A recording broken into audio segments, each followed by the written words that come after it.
You're watching JaxBlade's month of Halloween. Let's get some shit out of some psychopaths. Groovy.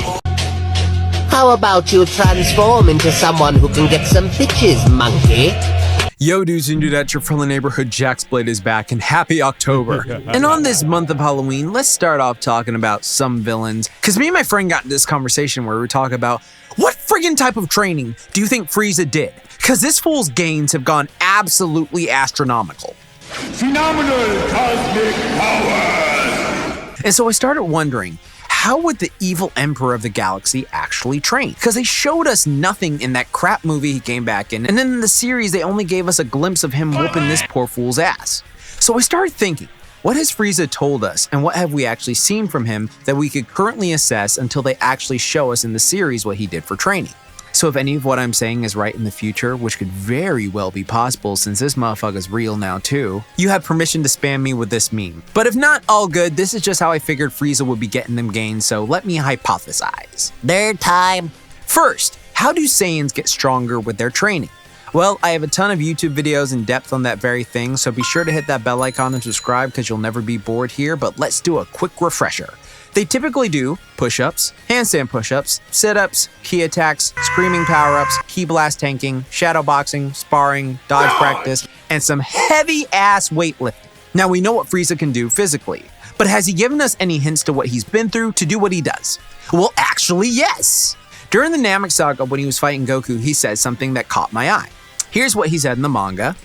Here's what he said in the original Japanese. Here's what he said in the Toonami dub. You're the first one who's ever hurt me besides my loving parents, that is. Here's what he said in the Japanese version of Kai. And here's what he said in the English dub of Kai. I haven't had to dust myself off after a fight since I was a child training with my father. Training with King Cold, huh? And I'm just gonna throw this out there because I'm not taking this uber seriously, like my word is bond. I have a very strong feeling that Frieza's older brother will be made canon sometime in the future. Like, I don't know, I just have this feeling. It's like a sense, because they keep bringing back classic antagonists, Frieza, Broly, Cell. And with what Frieza's accomplished, I'm very much betting he's coming back. And no, that Sugar Rush hyperactive series don't count. So since this is hypothetical, let's say that King Cold, Cooler, and Frieza would quote-unquote train together.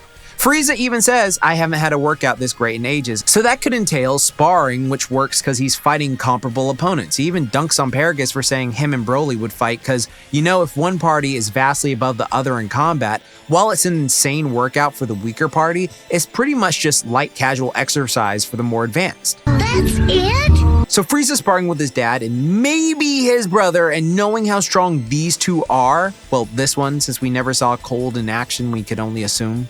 Not to mention the fact Frieza is a complete prodigy and picks things up instantaneously. That would explain why he's such a beast natural fighter. Also, King Cold was like one of the strongest conscious beings in the Universe 7 we can assume since Beerus and Boo were sleeping, and he even warned Frieza not to like F with those two. So if you're that strong and you're also naturally gifted and training with literally 1 or 2 or maybe 3 because we don't know what Mama Frieza looks like yet, of the strongest beings in the galaxy, everywhere else you would go would be the equivalent of Mike Tyson bodying a class of 4-year-olds. Like, no one would be on your level. Also, all of Frieza's forms have some diesel-ass pecs that turn the Ginyu's necks and some thick legs that would make Zarbon beg, so I'm not gonna put it past him for doing some of them anime god makers and hitting them squats on a regular basis. How about you transform into someone who can get some bitches, monkey? Now, all that is important as it's setting the base of what we're dealing with Frieza's species. Also, Frieza's race seems to age vastly slower since he's been shown as an adult through the series, unless you want to count how he looked in Broly, where, in my opinion, he looked like an obnoxious teen when he very first showed up, but I digress, it's just, something I noticed, a very, very small thing. Let's look at some of the attributes Frieza has, like telekinesis, where in the anime he can yeet literal mountains at Goku. So this could also potentially play into his training as an isometric exercise, sort of like how Piccolo in the anime can lift an entire pyramid with his mind. Now imagine this, if you will. Frieza using his telekinetic abilities to pick up giant mounds of planet and then holding them together. Thinking of series like Avatar or the movie Chronicle, we know how strenuous this can potentially be. So what if Frieza would hold them until it became effortless? And since he's such a prodigy and we don't know much about his species, it could be like he's getting continual newbie gains from them. To learn more about that, be sure to hit that bell icon and subscribe to my channel, because I know for a fact I've talked about at least one of your favorite characters here, and hit that like button while you're at it. So his strength would rapidly increase. And now let's talk about his training in hell, which I think is a bad look on King Yama. Also, I'm gonna say I vastly prefer the filler type HFIL, where the villains could talk and team up and watch Goku fight Majin Buu. That was so great, and Team 4-Star actually has a great series on that very concept, so go watch it if you haven't already. But in the manga, when you're evil and die, you get turned into one of those little ghost things. And Frieza's punishment was to be surrounded in eternity by happy, lovely things, because that was his worst hell. Okay, sure, valid. My question, if he can get as strong as he did in the Tournament of Power without moving, that's dangerous if he breaks free. You gotta call Beerus ASAP, because no one throwing hands with him. And also, the fact they are in the afterlife means if he killed anyone when they were already dead, they wouldn't exist anymore. So basically, he's Hakkaiing them. Get your shit together, Yama. But let's talk about the image visualization training Frieza does, which if you've seen my Would That Work Out video on Yujiro Hanma from Baki, some of this will seem very familiar, and I do go much further in depth in that video, so again, check it out after this. You see, when you put in hard work and visualize yourself becoming the best version of yourself, it does more than boost your ego. It improves a few things: your confidence, your focus, your movements, and will increase your strength as you figure what is most important for the goal you want to attain, and even allowing you to get stronger without even touching a weight, and help you to rewire your brain and help you bring out epigenetic changes in the body. Frieza's focus on what he wanted to do: kill Goku and get stronger, and it paid off immensely.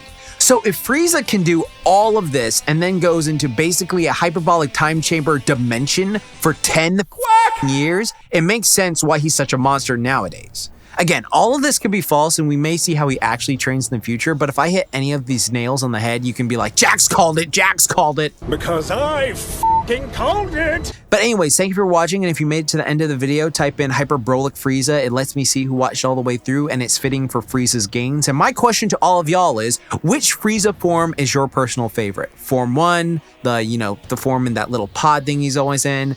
Form 2, the buff bull form, I call it, because he impaled Krillin like a bull. He like bucked him and stuff like that. That's honestly my favorite one. The Xenomorph form from like Form 3, where his like face stretches out and he's got the long head, and he did that like rapid fire like death beam blast on Piccolo. His iconic final form when it first showed up. His final form at 100%, that's just his final form with gains. Cyborg Frieza. Lakers Frieza, which I call, is just like, because he looks like he's on the Lakers, Golden Frieza basically, or this new Uncle Ruckus Frieza, because they call him Frieza Black, whatever. Let me know in the comments down below, and let's get a discussion going. Also, Tough Like the Tunes is coming back this month, and yes, we're gonna start off with some spoopy ones because some people are coming back, and I gotta do them justice. So you will see. So again, hit that bell icon and subscribe. And again, I'm still working on the Mega Spider-Man video. Again, just taking my time with it, and no rush, because Spider-Verse 2 got pushed back so I can have more time to work on it. My new program is out for everyone interested out there. My program Hybrid Theory, which is basically a program I designed with the help of physical therapists, personal trainers, bodybuilders, calisthenic athletes, fighter type training, and then functional athletes as well. Just because I wanted to get like a perfect hybrid program of all these stuff together. So it comes with a calendar. It comes with like a very choose your adventure type format of like what you want to do. Do you want to bulk up? Do you want to recomp? Do you want to like get really conditioned? And so like I've made it that way, and it's like follow along too, so you can definitely check it out. I think it'll do nothing but help you reach any of your fitness goals. Just a fun way to try it out. And I have all these videos explaining how to get the most out of the program as well. So if you're interested, definitely check it out in the pinned comment down below. I hope you enjoy it. And like I always say, keep calm and booyah on. I love doing that during the month of Halloween. And don't forget, Momentai. I'll be back, and yes, I will be talking about a certain shape because I have to, because he's having like his quote-unquote final movie this month as well. But yeah, stay tuned. There's a lot of good stuff coming this month. Peace.